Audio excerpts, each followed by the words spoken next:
خدا رحمت کند اکای انور برادری اکای عبدالله بود. اکای عبدالله اونه که در جنگ بسرابیا، جنگ اوکراین، گرفتن کییف دوباره در اپراسیون خارکوف مجروح شد.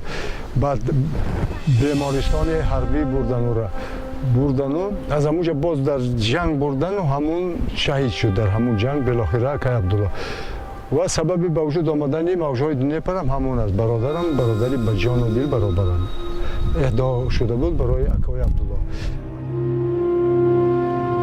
به دیده نقش روی تو، به گوش گفتگوی تو، هنوز از دماغ من نرفته است بوی تو.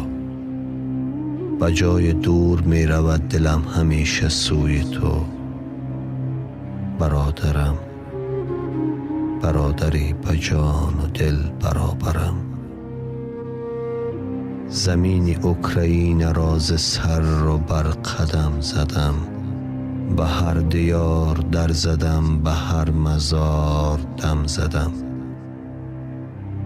ز لوحه های مرمرین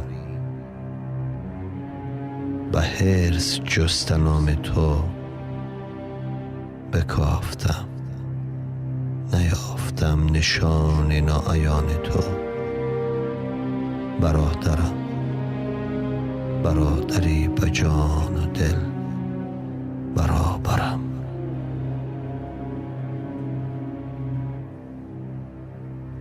اکای انور برادری همون کس است، یعنی که از او جوانتر 5 سال خردتر بود از او. این اولی سال 42 دعوت کردم بردن آرمیا، یعنی که به جنگ بردن به جنگ و در جبهه دوم اوکراین این کس هم جنگ میکردن. جبهه دوم وقتی که فرستادن که رفته خبر گرفت یک اطلاع برای ما بیارید، رفتن و در همونجا اینا را آشکار کردن. بعد او یک مینیمیت بود، سگ گیتلر نام داشت. هو بسیار میپراند، اینجا میپراند و دور میره با قفا میگشت. همون اینا را دید و تیرپرانی از سر کردن مجروح شد. اونجا مجروح شد. شریکش یک مرد دیگر بود از اوکراین، یک سرباز دیگر. جوانمردی کرده همونجا نپرتافتی نگرفته، بعد آورد به جبهه اولی که عسکرای ما بودن آورد و بعد در باکو برده تبابت کردن. در شهر باکو همون پزشکی که جراحی کرد اکای انور از ایران بود، از ایرانی. وقتی که این به هوش میآید و مادر میگوید به تاجیکی که صحبت میکند بگه که با این فارسی صحبت میکنه. بعد باید درست تبابت کردن، یعنی که همچون آدم خودی تبابت کردن. بعد آدم بسیار زیبا بود، چهرهش بسیار زیبا بود، پارلمان جوسه هم بود. بعد همون قدر جدی تبابتش کرد که جراحاتی که اینجا جراحت داشته بود، زخم به پیشانهش مثل ماهینه بود زخمش، اینجا استخوان نداشت. بعد اون قدر خوب جراحیش کرد که صحت شد. همون در حافظش هم زیانی نرسید، یعنی که همه چیز برجا. بعد جواب شد و آمد. وقتی که در همونجا در اسارت افتید، عسکرای خودمان در این سمت گمان کردن که باید مردن.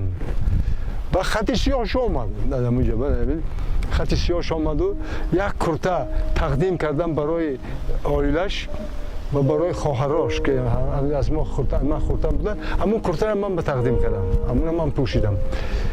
و اون وقت من حس نکردم که این فاجعه بزرگ است. بعد چند وقت گذشته به خبر، به اطلاع، به هیچ کس دیدم که آمدن خودشون آمدن. بعد همون برای من بزرگترین خوشبختی در همون ایام همین بود، برای من و برای پدرم که یک فرزندش فرض کردیم عبدالله او خیر شهید شد.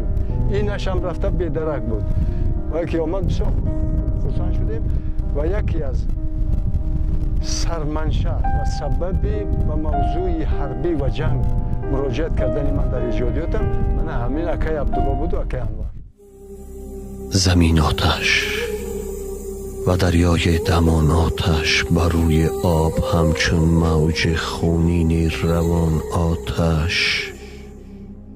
به هر خانه به جای آشتان، در آستان آتش، به جای گل به باغ و بوستان آتش.